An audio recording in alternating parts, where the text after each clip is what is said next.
Kiếp trước, cô lớn không thể sinh con. Cha mẹ đã giao tôi cho cô ấy nuôi dưỡng, còn em gái thì ở lại bên cha mẹ. Sau đó, tôi thừa kế tài sản triệu đô của cô lớn, đỗ thủ khoa toàn quốc trong kỳ thi đại học, và trở thành nhà khoa học nổi tiếng thế giới khi còn trẻ. Còn em gái thì cuộc sống bình thường. Sau khi tốt nghiệp cấp 2, cô ấy kết hôn với một chàng trai trẻ không mấy nổi bật. Hai người mắc nợ vay trực tuyến không trả nổi. Sau khi tôi từ chối cho họ vay tiền, họ thậm chí đã âm mưu hại tôi. Được tái sinh một lần nữa, em gái đẩy tôi ra, cầm lấy chân cô lớn cầu xin được nhận nuôi. Tôi thầm cười, em gái thân yêu. Cảm ơn em rất nhiều. Kiếp này, cuối cùng tôi đã thoát khỏi địa ngục. Dưới sự van nài của em gái, cô lớn cũng đồng ý mang em gái đi. Cha mẹ không có cách nào, chỉ có thể vội vàng dọn đồ đạc của em gái. Tôi suy nghĩ một chút, rồi nhẹ nhàng nhắc nhở em gái. Này, tiểu thư Như Yên, này, tiểu thư Như Yên, em chắc chắn muốn đến với cô lớn sao? Cha mẹ sẽ rất nhớ em đấy. Vương Tiểu Mộng, đừng tranh giành với tôi. Lần này, cô lớn sẽ mang tôi đi.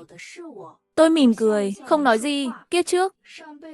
Sau khi tôi được giao cho cô lớn, dưới sự giáo dục khắc nghiệt của cô lớn và chú rể, tôi trở thành học sinh xuất sắc mà ai cũng khen ngợi.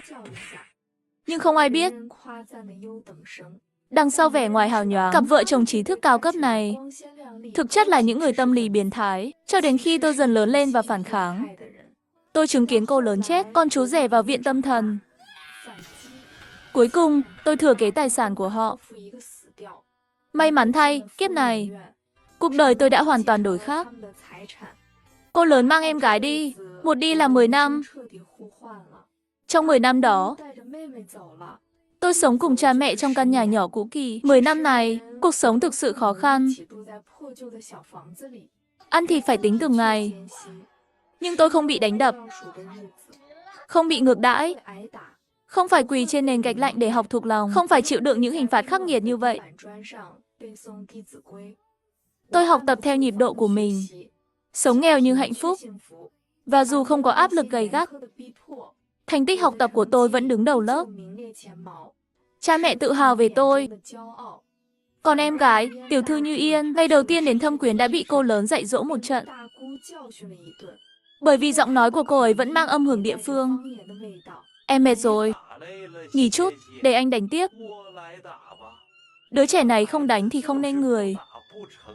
Tiểu thư Như Yên, em muốn dùng số tiền này để mua váy mới đẹp.